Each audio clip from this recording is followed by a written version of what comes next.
नमस्ते, मैं डॉक्टर अभिनीत कुमार आज पुनः उपस्थित हूं आप लोगों के समक्ष एक नूतन विषय के साथ। और आज का विषय है, जानिए आपकी हथेली में मौजूद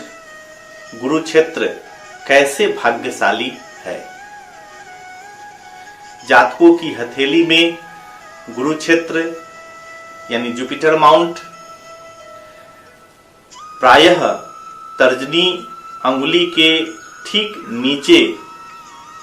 जैसा कि इस चित्र में आप देख रहे हैं, यह पोजीशन बतलाता है कि यह गुरु का क्षेत्र यहां से लेकर यहां तक का भाग है। यह जातकों की हथेली में यदि दोषग्रस्त नहीं हो यानी दोष रहित हो तो जातकों के लिए अनेक प्रकार से शुभ फल देने वाले होते हैं। इसके कारण व्यक्ति के अंदर विद्यमान विवेक शक्ति और उनके पराक्रम में काफी वृद्धि देखी जा सकती है। आज हम लोग इसी को क्रमशः देखते हैं कि कहां पर गुरु का यदि संकेत किस प्रकार से है तो वह क्या फलाफल हम लोगों के जीवन में घटित करने की ओर संकेत करते हैं। गुरु के क्षेत्र में, इस चित्र में ध्यान से देखें, यदि गुरु के क्षेत्र में क्रॉस की आकृति, जैसा कि इस चित्र में दिया गया है, क्रॉस की आकृति स्पष्ट और दोष रहित हो यानी कोई दूसरी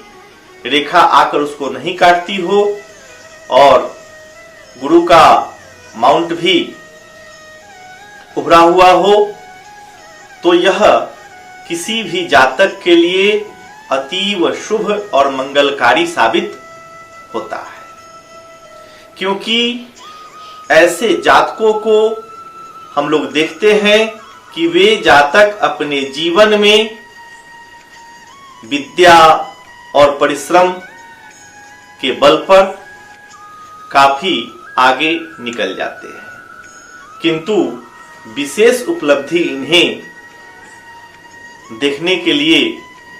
विवाह के पश्चात यदि देखें तो ऐसे जातक और तीव्र गति से अपने जीवन पथ पर बढ़ते हैं और इन्हें अपने जीवन में धन, मान सम्मान और हर प्रकार से संपन्नता देखी जा सकती है। पुनः इस चित्र में ध्यान से देखें, यदि किसी जातक की हथेली में गुरु के स्थान पर यानी गुरु के माउंट पर त्रिकोण बना हो, जैसा कि इस चित्र में दिखलाया जा रहा है, तो त्रिकोण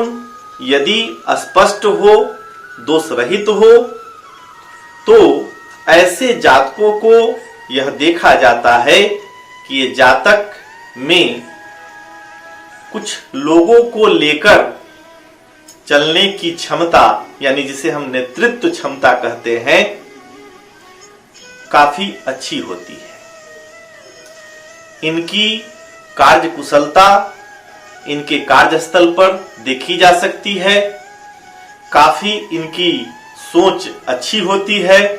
ये दूरदर्शी होते हैं, किसी भी कठिन से कठिन परिश्रम से ये निकलना जानते हैं और इनमें अद्भुत क्षमता होती है समय को जानकर उस समय के अनुसार अपने जीवन में सफलता की ओर आगे बढ़ना, और ये कामयाब साबित होते हैं अपने जीवन में। पुनः इस चित्र में ध्यान से देखें, यदि किसी भी जातक की हथेली में स्पष्ट रूप से वर्ग की आकृति बन जाती है, जैसा कि इस चित्र में है, तो इस वर्ग की आकृति के कारण ऐसा देखा जाता है कि जातक के अंदर एक अदृश्य शक्ति और एक अतिरिक्त ऊर्जा उसमें देखी जा सकती है, मानो वे किसी भी कार्य को करने के लिए निरंतर प्रयत्नशील है और बिना थके किसी भी कार्य को वे ससमय संपन्न करते हैं, जिसके कारण ये ऐसे जातक अपने जीवन में काफी आगे निकलते हैं। तो आप इस चित्र में ध्यान से देखें, यदि गुरु के माउंट पर यानी गुरु पर्वत पर कोई सीधी रेखा आती है और वह दोष रहित है, यानी उसको कोई दूसरी रेखा नहीं काटती है, तो यह स्थिति भी किसी भी जातक के लिए अतीव शुभ और उस जातक के उन्नति को दर्शाने की ओर संकेत करती है ऐसी रेखा। ऐसे जातक को प्रायः ऐसा देखा जाता है कि बड़ी बुद्धिमत्ता यानी चतुराई के साथ और कुशलता के साथ किसी भी कार्य को आगे ले जाते हैं और एक अलौकिक शक्ति से उसको इंजाम देते हैं, जिसके कारण इन्हें अनेक कार्यों में सफलता मिलती है और ऐसे जातक अपने जीवन में निरंतर प्रगतिशील रहकर सुखमय और यशस्वी जीवन व्यतीत करते हैं। प्रायः ऐसे जातक की प्रवृत्ति धार्मिक होती है और ये सबका हित चाहने वाले होते हैं, कभी किसी के अहित के विषय में ये सोच भी नहीं सकते हैं और निरंतर अपने प्रगति पथ पर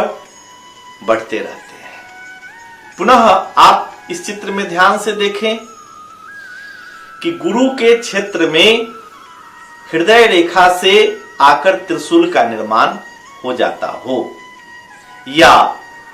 सीधी रेखा आती हो और उससे इस प्रकार से त्रिशूल का निर्माण हो जाता हो, यह दोनों ही स्थितियां जातक के लिए शुभ और मंगलकारी साबित होती है, क्योंकि यह संकेत करती है कि यह जातक आरंभिक दौर में थोड़ा संघर्ष जरूर कर सकता है, किंतु शनैः शनैः यानी धीरे धीरे ऐसे जातक को यदि सामान्य परिवार में भी जन्म लिए हैं तो ये अपनी विद्या और परिश्रम की कुशलता के कारण ये उच्च पद पर आसीन होते हैं और इनकी अद्भुत विवेक शक्ति देखी जा सकती है। ये निरंतर अपने जीवन में प्रगति करके प्रतिष्ठा भी अर्जित करते हैं और धन भी अर्जित करते हैं और इस प्रकार से सुखमय जीवन व्यतीत करते हैं। पुनः आप इस चित्र में ध्यान से देखें, यदि किसी जातक की हथेली में गुरु के क्षेत्र में स्टार बन जाता हो, जैसा कि इस चित्र में देख रहे हैं, तो स्टार की आकृति या तारा की आकृति गुरु पर्वत पर बनने पर यह जातक के जीवन में काफी उसे मान सम्मान मिलने वाला है और वास्तव में उसे स्टार की तरह समाज में प्रतिष्ठा भी प्राप्त होती है, क्योंकि इनके अंदर कुछ विशेष गुण कला के क्षेत्र में हो या अपनी किसी विद्या के क्षेत्र में हो, अन्य से एक अद्भुत प्रतिभा इनमें विशेष देखी जाती है, जिसके कारण संसार में इनकी ख्याति होती है और ये देश विदेश भ्रमण करते हैं और अपने जीवन में सफल होते हैं। पुनः इस चित्र में ध्यान से देखें, यदि किसी जातक की हथेली में गुरु के माउंट पर मीन रेखा यानी मछली की रेखा स्पष्ट अंकित हो और उसको दूसरी कोई रेखा बाधक रेखा नहीं उसको काटती हो, तो यह स्थिति भी जातक के लिए अतीव शुभ और मंगलकारी साबित होती है। क्योंकि ऐसे जातकों को देखा जा सकता है कि ये जीवन में अल्प परिश्रम से भी भाग्य के साथ मिलने के कारण खूब सुंदर जीवन व्यतीत करते हैं। इनके जीवन में हर प्रकार की सुख सुविधा देखी जा सकती है और यदि ऐसे जातक अपने जीवन में थोड़ा सजग होते हैं तो ये काफी वैभव संपन्न जीवन व्यतीत करते हैं। पुनः आप इस चित्र में ध्यान से देखें, यदि गुरु के क्षेत्र में तिल का निर्माण हो जाता हो तो यह भी जातक की भाग्योन्नति को दर्शाने का कार्य करता है।